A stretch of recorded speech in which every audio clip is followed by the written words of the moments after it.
go.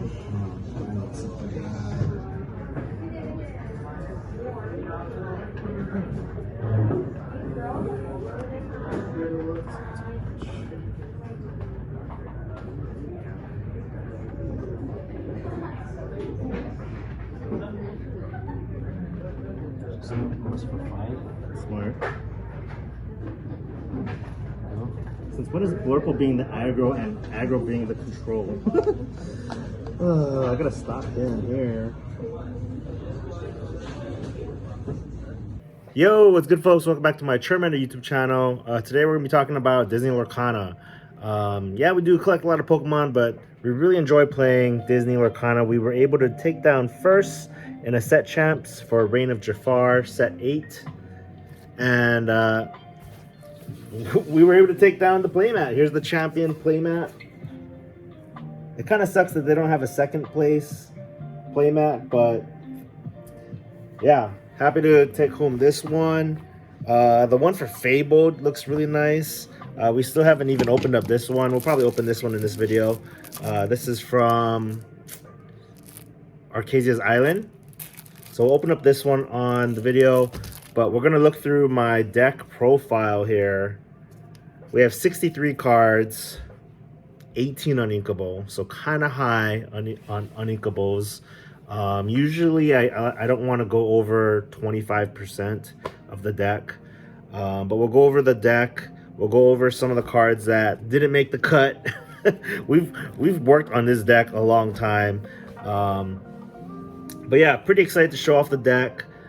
We were able to keep a record of some of the wins and losses and the rounds and what decks I went up against. Without further ado, let's take a look at some of the playmats I got before we do the deck profile. Alright, so here is Ursula's Return playmat. We didn't get to play into the Inklands, but we did get to play Ursula's Return, which is set 4, and we got second place. We went up against Sean Leong, who's one of the best players. He actually went to Worlds, but that was a weird game because we basically ran out of time before we even started our third game, which was kind of dumb. Anyways, I really like this playmat. It's just nice and purple. We'll go ahead and open up this one. And they stopped giving out second place playmats. Let's see. I don't think I was able to win a Mirabelle one or the Scar one. But here is Arcasia's Island with Hiro. It's a nice playmat. And then we just got this one today. And I got way too many Lorcana playmats, but these are special. This feels so soft. So here's Jafar.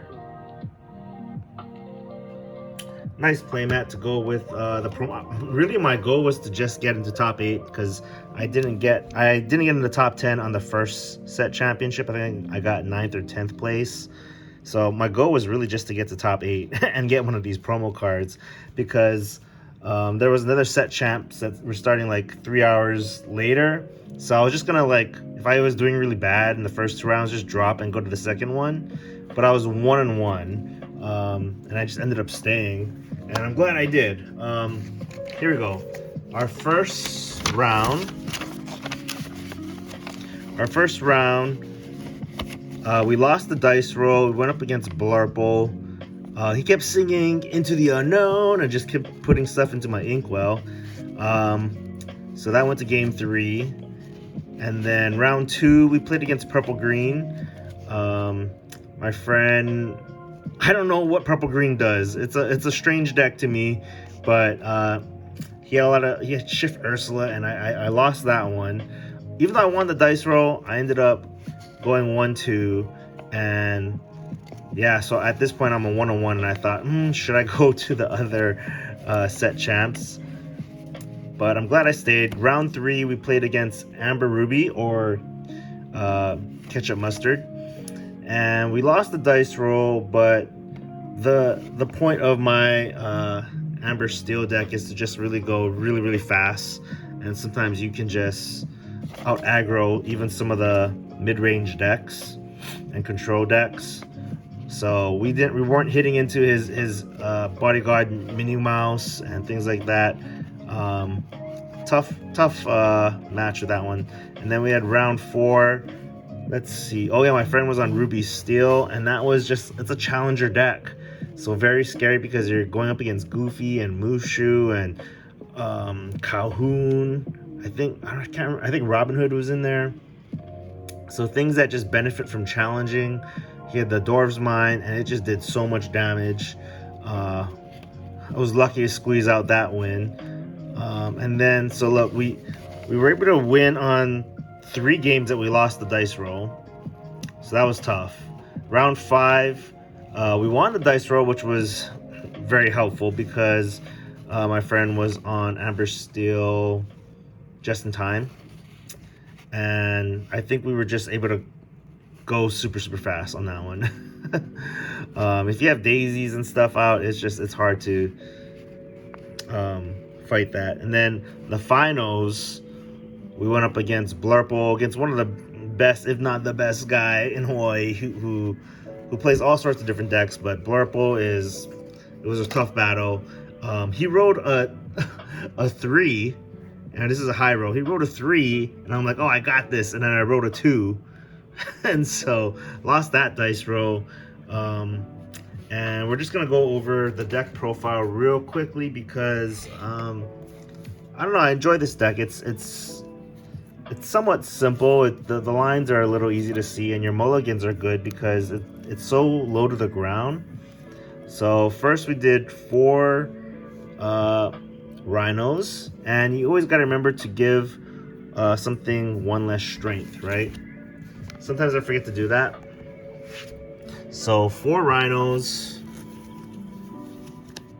4 daisies for the 1-drop. So you're definitely going to want your 4 daisies.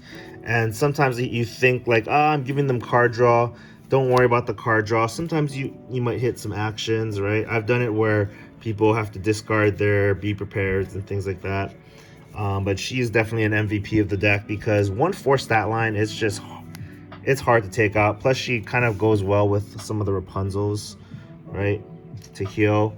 And then we have 4 Cinderellas, just a strong 1-drop, and then you can start singing some songs on turn 2.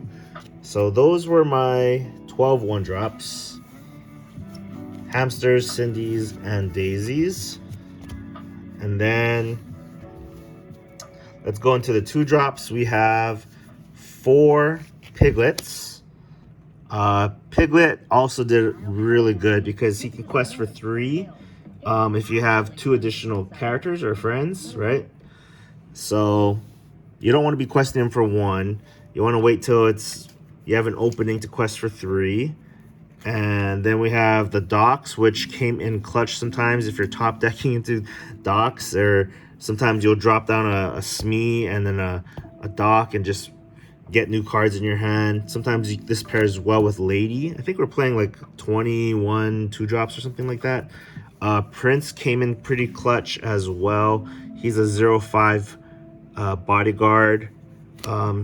And there's certain times where that 1 extra willpower really did make a difference, where Fox can't one-shot it, right? Uninkable, but solid bodyguard. This protects your Piglets and your Daisies and things like that. We have 2 Cahoons. Debatable to maybe go to 3, but I felt like 2 was just right for me, especially if you're on the draw, going second. I would rather have a Cahoon over Smee because you want to start challenging into their characters. This isn't really a 2-drop, but we do have 2 Rapunzel's Towers. I don't know, I was just playing with 1, but I really just play testing it. I did like it. It's something that just gives your characters 3 willpower to move them only for 1 cost. And then you have things that, like, if you put this here, that's at 8. You have Piglet here, I did that, and that's at like 5 willpower if he's in the Rapunzel's Tower. And then everything becomes a Rapunzel's target, right? So that was somewhat useful. And then we have 3 Pennies, and she's good because she can heal 2 damage and give a resist 1. Don't forget to give the resist 1. And if you give resist 1 to something like Smee, he doesn't take his extra damage at the end, right? Sometimes I forget to give the resist 1. And you know what?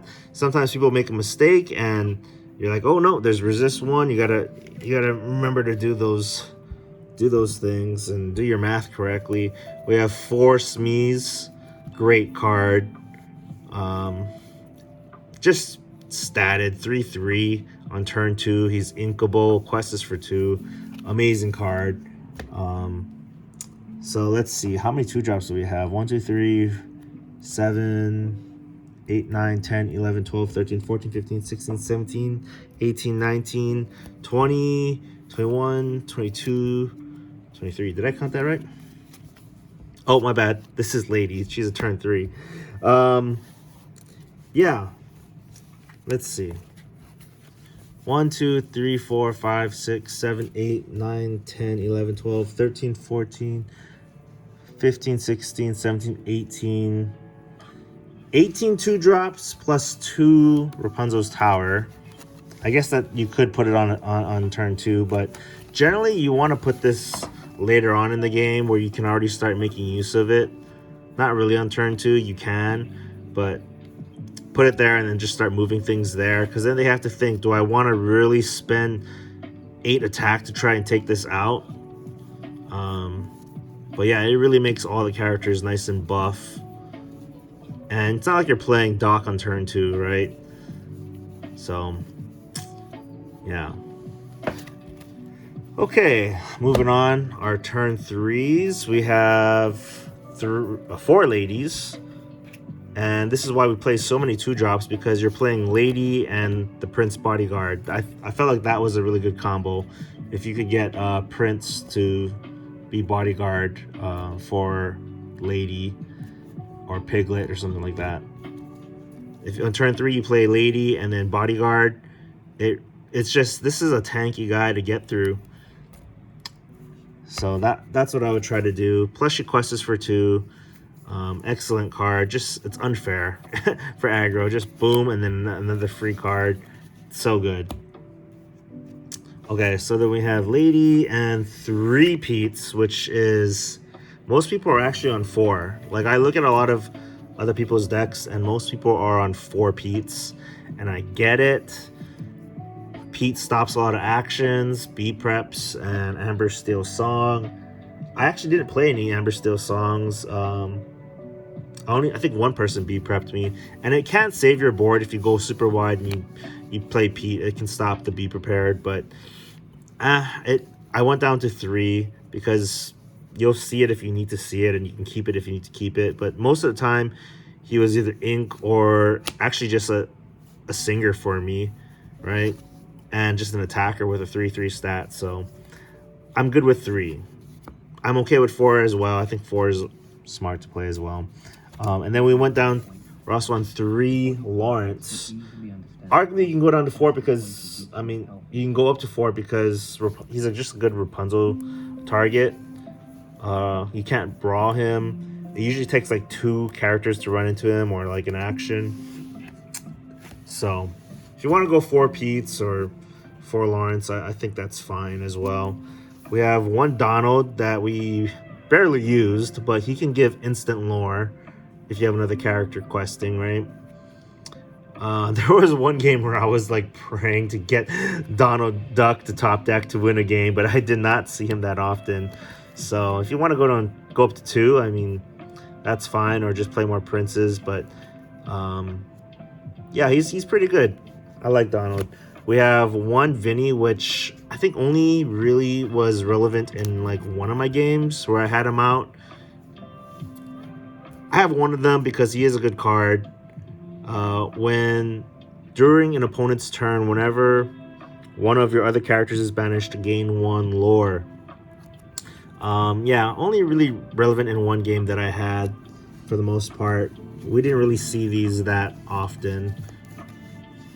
Let's see.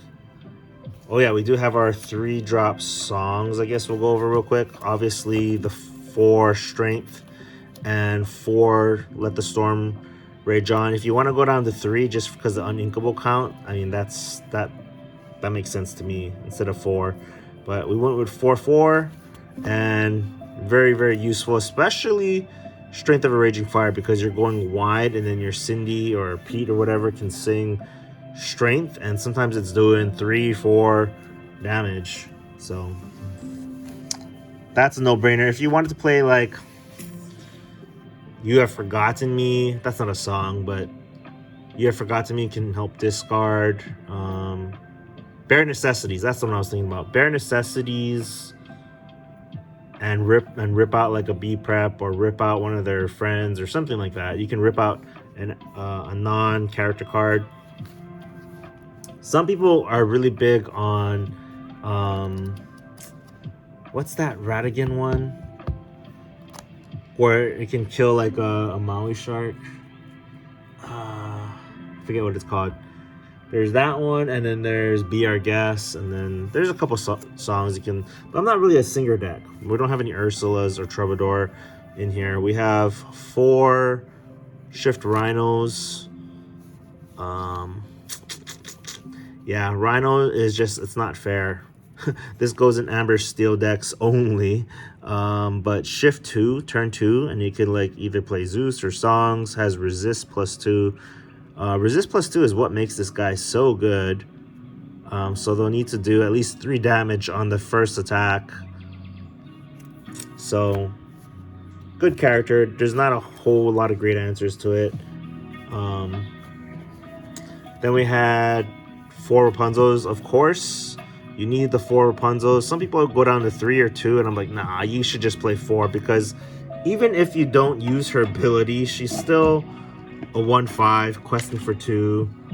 And you don't always get the 3 card draw, but even if you're getting like 1 or 2 cards, it's still useful. And she's inkable. We had 1 Sven instead of the Goofy. Sven works primarily well with Smee, but I felt like Sven could work with anything, and I think I've only used it 1 time in all of those matches. Most of the times I think I inked him, so not really that necessary to ready up your character. And then probably the only real spice in the deck is Tiana with a 1/4, but she has Resist +2 like Rhino. Very hard to kill off with 4 willpower, Resist +2. The thing is, people can find workarounds, like you can brawl it, you can move damage. But there's a couple times where I had no cards in my hand, and it says, while this character is exerted and you have no cards in your hand, opponents can't play actions. So that was relevant like 1, maybe 2 games. 1 or 2 games I actually got her out, and she was okay. If I were to redo this whole deck, I think I would probably take Tiana out, just because you don't want to be stuck with too much uninkables, high-end uninkables. And 1 game I was stuck with 3 docks in my hand. That was weird.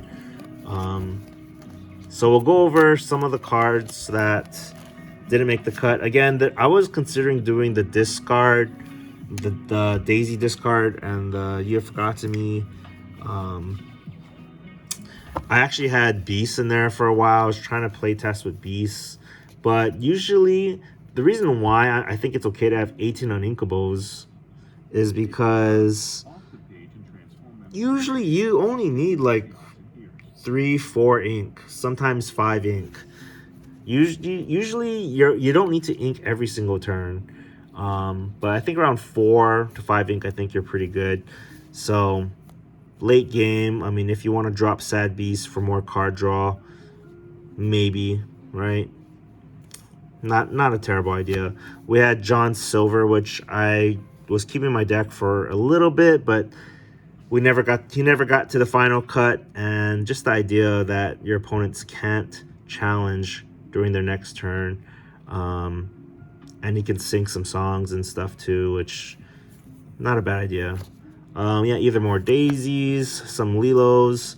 Lilo is fun. You just go super wide, but the uninkable count is so high already, and yeah, we already have daisies. So if you want to put in 1, I think that's okay. If you want to put in, go up to 4 Pete's and 4 Lawrence, I think that's makes sense to me. I mean, why run 3 when you can run 4? So, but we tried to keep the most of the cards under 3, so like 2s and 1s for the most part, because we were really trying to empty our hand and then get to dock and then get to your next dock. Zeus, I was trying so hard to get Zeus in there, maybe even at 1, and put in some Troubadours or Ursulas. I was trying, I love Zeus. Zeus is my answer to like other Rhinos, Maui Sharks, some of the bigger characters, but he just couldn't fit inside. One of the cards that I was really trying to fit in was Baloo, because he dies and you gain 2 lore. And so in an aggro deck, you're gaining lore, you bodyguard some of the little characters. It made sense to me, so I can see a world where Baloo can fit in. A lot of people are on Zombie Lilo, Dead Lilo, more than Penny. Some people like run 4 of these Lilos, and I can understand that, but I never know when to like play her from like the discard too. And so I thought Penny was actually better because she has an effect where she can heal, give resist. So I thought Penny is better than Dead Lilos. We have Jim Deer, which is 0-4 bodyguard, very similar to the Prince, but I think we went with the Prince instead of Jim Deer. But Inkable is nice, but the 4 willpower, still good. That 1 extra willpower is nice on the Prince. We didn't get to Darling Deer, but she can give another character +2. But let's say you top deck this and you don't have anything on the board, it kind of sucks. You're not really making use of it. You should always try to have little characters on the board, so I can see a world where this can make the cut. We had Smash. I just really like Smash. All the 3 willpower characters. I think Smash is great. We have Mulan, who can help get rid of some of the extra docks, some of the uninkables, kind of just filter your deck. This is like a card draw, maybe getting into, if you're running Zeus or Strength, or get your song and then have like, I was going to play her if I was playing Ursula's and Troubadour, but another one that almost made the cut instead of Sven was Goofy, because he can help ready up damaged characters. The condition that something has to be damaged, I just felt like Sven could come in and do it on the play, and then they can like challenge or sing another song, right? So I thought Sven was better, but he has 1 extra willpower, and he's so, but yeah, similar. They quest for 2, right? So Ursula didn't make it. I really wanted to fit these in, and I think you can still go half aggro song.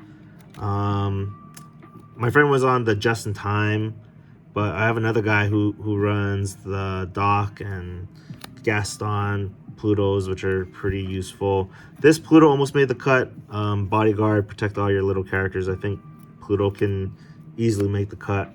I considered Mr. Arrow, Nathaniel.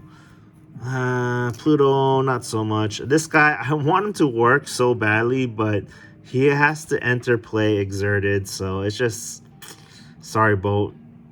Entering Exerted, he's gonna die. Most times he's just gonna die. Unless you can get a bodyguard out, but that's just, you need too much ink for that.